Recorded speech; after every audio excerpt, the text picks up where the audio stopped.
Bienvenue sur Only Up to You saison 2. Vous recherchez des coups de boost, de la motivation et du bousculement en toute bienveillance? Ça tombe bien, c'est ma passion. Je m'appelle Jennifer Picci, je suis psychologue et coach de vie certifiée et ça fait depuis plus de 5 ans que je vous accompagne dans l'atteinte de vos objectifs. Parler et comprendre, c'est bien, mais mettre en application, c'est là que le défi commence. Et ça ne tient qu'à vous. Et bonjour à tous, j'espère que vous allez bien, que vous êtes confortablement installés pour ce nouvel épisode. Et vraiment, j'espère que votre année se passe de mieux en mieux et que si c'est pas le cas, je vous envoie plein de courage, plein d'amour, d'énergie pour ce passage qui, j'espère, va être très rapidement dépassé. Alors aujourd'hui, j'avais envie de partager avec vous je vais paraphraser une interaction que j'ai eue lors d'une séance avec une cliente. Et justement, cette cliente, elle est en couple, elle est heureuse depuis plus d'une année avec quelqu'un qui la respecte, avec qui ils ont des projets, avec qui, ça a l'air de plutôt aller sur vraiment un bon truc. Et en fait, elle commence à tout remettre en question. Elle est littéralement en train de chercher la proverbiale petite bête. Fouiller son téléphone, piquer son partenaire pour créer des conflits, provoquer, changer son comportement. Bref, elle reconnaît durant la séance qu'elle comprend pas parce que tout a l'air de bien se passer, mais en fait, au fond d'elle, elle sent que c'est pas OK, qu'il y a un truc qui va pas. Alors plus on creuse, à la fin de la séance, elle commence à prendre conscience qu'au fond, il y a une partie d'elle qui souhaite trouver quelque chose, car ça la soulagerait. Elle pourrait se dire « Ah, je savais bien que ça ne pouvait pas être aussi bien. Ouf, ok, c'est bon, allez, je suis pas obligée d'aller maintenant faire cette belle vie où il y a tout ce que j'ai toujours souhaité, c'est bon. Je savais bien que ça était trop beau pour être vrai, soulagement, et puis... Donc elle arrive à cette perte de manière très perplexe, parce que si vous avez déjà vécu ça ou non, vous pouvez facilement imaginer que quand tout d'un coup on se rend compte que l'on fait tout pour finalement pas avoir ce qu'on se dit que l'on veut depuis toujours, oui, ça peut laisser une certaine perplexité prendre place.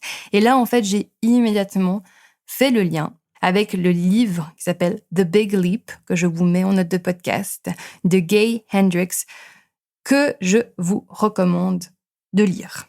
Alors, je vais vous en parler de ce livre, mais si je fais un premier résumé du livre, c'est le livre qui explique pourquoi, finalement, on n'arrive pas à vivre pendant des périodes plutôt longues des sensations de joie, de bien-être, de légèreté, d'abondance, de prospérité.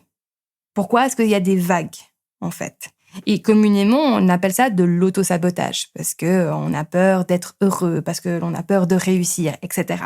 Et vraiment, il trace plusieurs biographies de plusieurs personnes qui sont connues, qui disent, on voit très bien le cycle, la personne, elle commence à réussir, à avoir tout ce qu'elle a toujours voulu, tout ce pourquoi elle a toujours travaillé, et un peu du jour au lendemain, alors qu'il semblerait qu'elle est à son pic, tout s'écroule. Elle prend des décisions qui ne sont pas logiques, etc. Qu'est-ce qui se passe? Et il donne une lecture qui est plus profonde. Au lieu de juste dire que oui, c'est de l'auto-sabotage, etc., il amène le fait que, ce qui se passe, surtout, c'est que l'on a plus l'habitude de se sentir moyen, voire mal, d'avoir des problèmes, d'avoir des difficultés, que de se sentir bien et que tout roule. Dans notre expérience d'humain, on a plus de familiarité avec les états d'être qui sont, on va dire, plutôt bas, que des états d'être qui sont plus élevés. Et donc, du coup, on a une inférence naturelle qui vient que lorsque l'on se sent bien, que tout roule, etc., qu'en gros, il y a un problème, quelque chose qui ne va pas. C'est pas normal. Et puis, on s'attend que, naturellement, les choses aillent moins bien parce que c'est ça ce qui est dans la logique des choses. Littéralement, c'est un paradoxe, ça peut être stressant de se sentir bien parce que ça ne paraît pas être normal.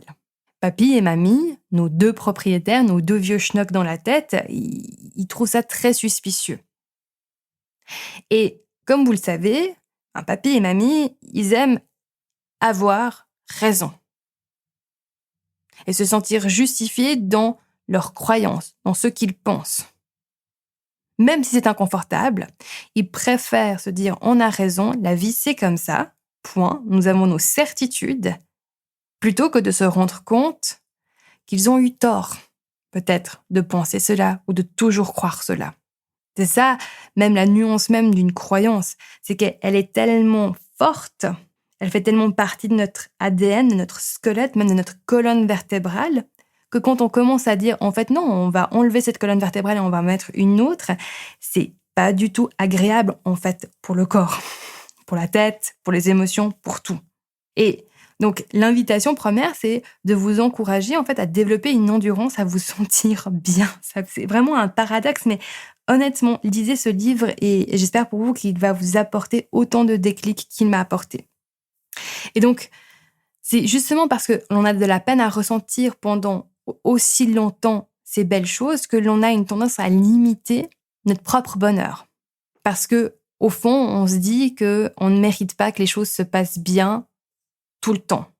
Et c'est là où on va mettre une limite à la quantité de joie, de bonheur que l'on se permet de ressentir, de liberté, de facilité. C'est comme si à un moment donné, on se dit, bon, allez, on arrête de se remplir de joie, de facilité, de simplicité, de légèreté, parce que littéralement, on a l'impression qu'on ne peut pas en accueillir plus.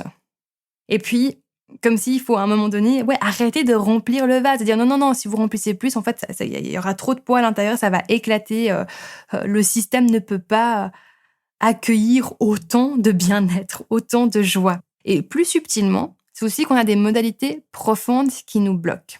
Et donc, Gay Hendricks, il parle en gros de 4 systèmes, 4 fonctionnements. Vous pouvez en avoir plusieurs, en fait, en même temps à l'intérieur de vous, mais qu'il faut un peu dépasser. Il faut dire, attends, tu as ce système-là, tu as ce schéma-là de croyance qui fait que si tu le dépasses pas, si tu n'en prends pas réellement conscience, effectivement, tu vas continuer à faire les cycles naturels de « Ah, ça va super bien », et puis tout d'un coup, boum, tout s'écrase, etc. Et ces 4 systèmes sont, le premier, la croyance, vraiment l'impression que, en fait, au fond, avec vous, il y a un problème. Il y a un problème fondamental dans qui vous êtes. Comme si, en gros, vous n'avez pas livré avec toutes les pièces. Et donc là, il peut y avoir des syndromes de l'imposteur, le manque de confiance, l'illégitimité, etc., qui en découlent de ça. Parce qu'au fond de vous, vous allez peut-être remarquer que vous faites toutes les choses, que ça commence à réussir, mais qu'à un moment donné, vous allez arrêter que les choses réussissent, que les choses aillent bien, parce qu'au fond de vous, vous avez un problème. Et que c'est pas OK. Et que ça peut pas continuer de grandir et aller plus loin parce que ça va juste pas fonctionner. Parce que vous avez un problème au fond de vous. Ça, c'est un des premiers schémas. Deuxième schéma, c'est celui de « je ne dois pas trop briller ». L'épisode de la semaine prochaine parle de ça plus en profondeur avec justement l'illégitimité de la facilité. Mais c'est le schéma de, en fait, vous, tel que vous êtes, quand vous êtes vraiment naturel et expansif et heureux, en fait, vous brillez tellement que les autres se sentent mal. Donc, quand vous êtes bien, vous créez de la douleur chez les autres. Et donc, du coup, c'est pas OK. Et donc, ce qu'il faut faire à ce moment-là, c'est de vous tamiser, de vous censurer, de moins bien faire. Et quand justement les choses commencent à aller super bien pour vous, hop, il y a cette peur de « Waouh, je commence à m'épandre, à m'épanouir, les choses vont bien, je suis heureuse, youpi, la vie elle va bien. » Et tout d'un coup, hop, vous êtes en train de briller, vous êtes en train de rayonner. Et là, la peur directe qui vient « Non, c'est pas OK. » Donc on va le voir plutôt si dans votre enfance, vous avez été dans une fratrie et puis dans la fratrie, il y avait certaines personnes qui avaient des problèmes, etc. Vous deviez, en gros, pas trop en faire. Fallait pas que l'attention, elle vienne sur vous parce que d'autres personnes avaient besoin d'attention. Et si l'attention était attirée sur vous, les autres allaient en souffrir. Le troisième schéma, ou la troisième règle, croyance, etc., c'est, au fond de vous, vous avez l'impression d'être un poids pour les autres. Et ça va venir du fait que peut-être dans votre enfance, il ne fallait pas déranger et poser un plus grand problème. Parce que le simple fait que vous existiez était un truc en plus, un poids pour les parents ou les personnes qui prenaient soin de vous.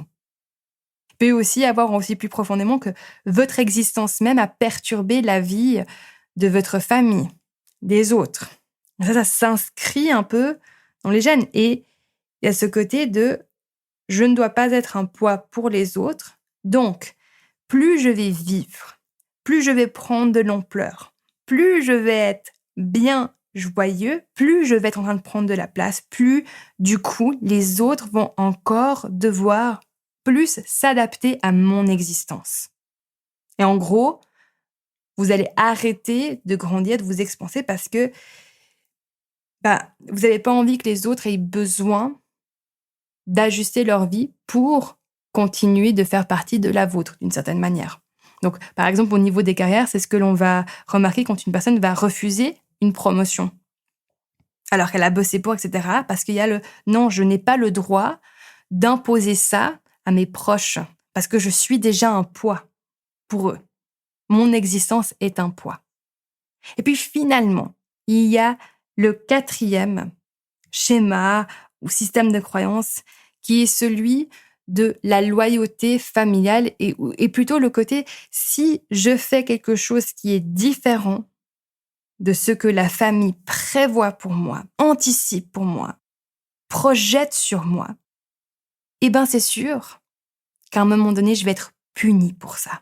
Et donc, qu'est-ce qui va se passer? C'est que, par exemple, on prend le truc classique, quelqu'un fait partie d'une famille qui est une famille d'avocats ou de médecins ou de banquiers, puis la personne dit, moi, je vais être enseignant ou bien photographe, mais artiste. Et au début, ça va bien fonctionner. Et que la personne est en train de prouver, d'acter qu'en fait, il y a d'autres manières de vivre sa vie, il y a d'autres carrières possibles, il y a d'autres types de mariages qui existent. Et là, il va y avoir une confrontation entre ce que la personne, elle a toujours entendu, toujours ressenti, le « attention, si tu ne fais pas comme nous on pense, les choses vont mal se passer ». Et à un moment ou un autre, la personne, elle va commencer à se créer des difficultés pour, à nouveau, on en revient toujours un peu à cette même impression, pour continuer à avoir l'impression d'avoir une sorte de garantie de pouvoir encore faire partie de la famille, elle va quand même faire en sorte de montrer ou de vivre d'une certaine manière qui, en gros, valide ce qu'eux, ils ont pensé. Donc, le photographe qui peut avoir une superbe carrière, mais qui, tout d'un coup, se sabote en disant non à certains trucs ou en n'étant pas professionnel, etc.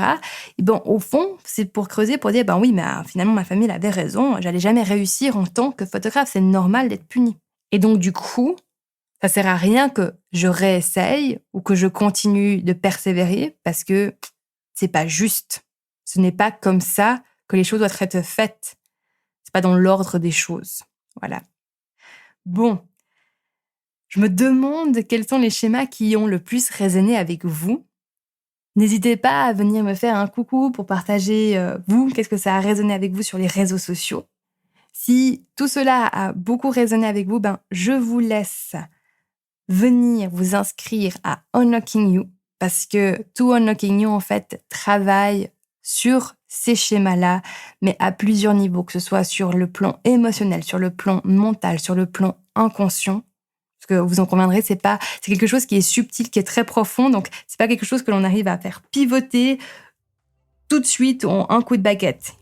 C'est un travail de longue haleine pour que surtout une autre modalité, d'autres schémas puissent s'installer, s'intégrer. Je vous remercie pour votre écoute et je vous dis à la semaine prochaine. Prenez super soin de vous. Hey, si vous aimez ce contenu, n'oubliez pas de vous abonner à la chaîne et à la newsletter afin d'être tenu au courant des nouveautés. Aussi, si vous êtes prêt ou prête à passer à la prochaine étape, venez nous rejoindre sur Unlocking You. C'est le programme de coaching destiné à tout professionnel ambitieux et déterminé qui ne souhaite plus compromettre sa santé mentale et ses relations pour son travail. Si vous avez envie d'aller encore plus loin, le programme Game Changer est fait pour vous. C'est un programme premium exclusif, du one-on-one avec moi qui active les 5 piliers de la haute performance, vous permettant de déclencher les changements et libérer tout votre potentiel sans exploser en plein vol. Vous avez tout en note de podcast.